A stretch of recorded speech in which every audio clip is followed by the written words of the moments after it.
Fala pessoal, sou Mauro, economista do Porquê, e começa agora mais um episódio do Economista em Tudo.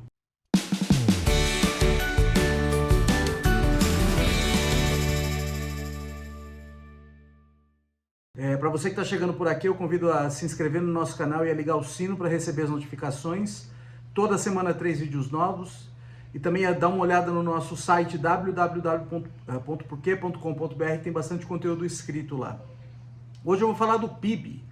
Na semana passada saiu o número do PIB. E aí veio do PIB do primeiro trimestre de 2023. Tá? E aí veio um número muito bom de crescimento. Tá? Um crescimento de 1,9% no primeiro trimestre de 2023 em relação ao trimestre anterior, que é o quarto de 2022. Tá? Então é um crescimento bem robusto e meio que reverte uma tendência de desaceleração que vinha até ali.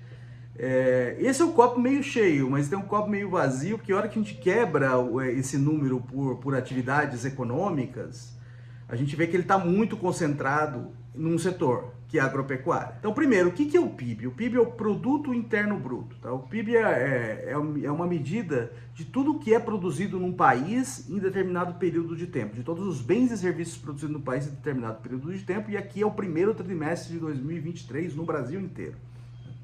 Então aí vai entrar tudo que é produzido, todos os bens e serviços novos, né? Aí você vai ter carro, você vai ter refeições, você vai ter corte de cabelo, tudo isso vai entrar no PIB. O problema é como é que você compara assim, maçãs com bananas, né? O que você faz? Você transforma tudo numa unidade, só que é dinheiro. Então transforma tudo em dinheiro primeiro. Segundo ponto, você precisa corrigir pelo efeito da inflação, porque a inflação faz que os preços mudem de maneira sistemática ao longo do tempo. Então você retira o efeito da inflação, retira também o efeito da sazonalidade, que faz com que o PIB suba e desça ao longo do ano de maneira usual, que ele normalmente sobe e desce. Então, tirando esses efeitos, você vai ter um número, e o número está lá em reais. Tá? Esse número não significa muita coisa. O que é importante para nós é como ele cresce ao longo do tempo, como ele evolui ao longo do tempo. E aí aparece esse número, 1,9% em relação ao período anterior.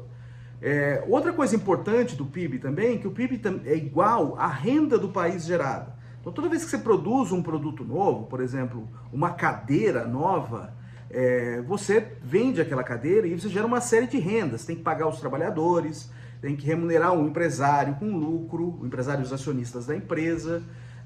Você tem que remunerar, por exemplo, quem emprestou dinheiro para o empresário construir uma fábrica. Tudo isso são rendas. Então, a cada produto novo sendo gerado, tem uma série de rendas correspondentes por trás. Então, quando você agrega o produto total da economia, você tem uma medida da renda agregada da economia. Então é importante o PIB crescer para que você consiga aumentar o bolo também da renda. Principalmente num país como o nosso, que não é um país pobre, também não é um país rico, é um país de renda média, mas é um país muito desigual, que ainda tem bastante pobreza. Então, para incluir essas pessoas, você precisa gerar mais renda. E o Brasil, nos últimos anos, vem num processo de crescimento muito baixo nas últimas décadas. E está tendo muita dificuldade em relação a isso. Quando a gente vê um número 1,9% que apareceu ali no primeiro trimestre de 2023, é uma coisa para comemorar mesmo. Principalmente se você agregar isso ao longo de um ano, anualizar esse efeito, suponha que ele se mantenha ao longo do ano, se fosse igual ao longo o mesmo número ao longo do ano de 2023, seria quase 8%, que é uma coisa absurda, lógico, não está totalmente fora do radar, né? Não vai se repetir pelos motivos que eu vou comentar daqui a pouco, tá?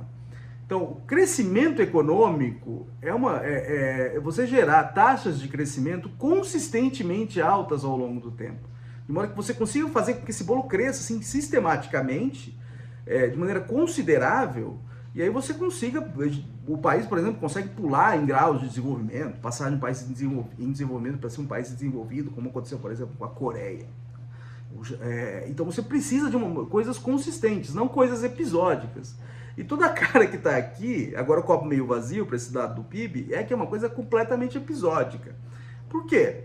Quando você consegue quebrar o PIB nas três grandes atividades econômicas que compõem a economia, que é a agropecuária, indústria e serviços.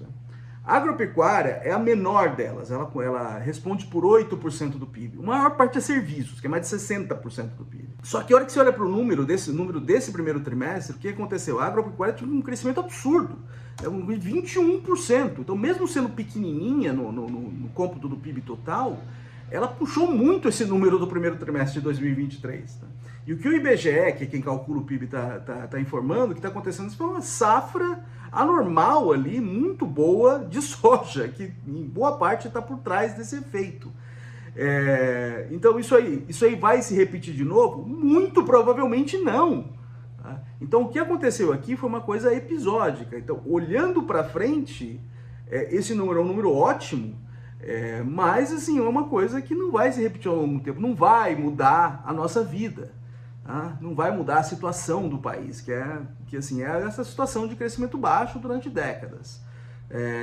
Então isso é uma coisa importante, ó, olhar o dado do PIB principalmente quando se pega num trimestre para o outro, ou mesmo um ano contra o outro, e tem muito ruído ali. Ainda mais quando você olha para a agropecuária, tem choque climático acontecendo o tempo todo. Então você olha para trás na agropecuária, em alguns trimestres atrás, você vê números bastante negativos, e agora um número muito positivo. Então é um setor bastante volátil, o que é normal, por causa que ele é muito afetado pelo clima. Tá? Então agora você vê um número alto desse, fala assim, esse número alto ele não vai se repetir de novo. Então isso aí basicamente vai se diluir ao longo do tempo. Então não vai mudar a situação da economia brasileira. Mas de qualquer forma, é um número que surpreendeu muita gente, ele veio mais alto do que se esperava. Então deve melhorar as projeções de crescimento para esse ano, provavelmente. Com um crescimento mais alto para esse ano, outra coisa importante também é gerar mais arrecadação de imposto. Então tem esse governo que tem um programa de ajuste das contas públicas de longo prazo, que é o arcabouço fiscal, que está fortemente baseado em aumento da arrecadação de imposto. Essa é uma boa notícia. A gente vai continuar observando, mas assim, a tendência é que esse número ele se dilua ao longo do tempo, não se repita. É isso aí, pessoal. Muito obrigado por ter assistido o vídeo. A gente volta a conversar mais na semana que vem. Dê uma olhada no nosso canal, o endereço é www.porquê.com.br. A gente também traz redes sociais, está aqui no YouTube, no Facebook, no Instagram e no Twitter. E é isso aí, até semana que vem. Um abraço!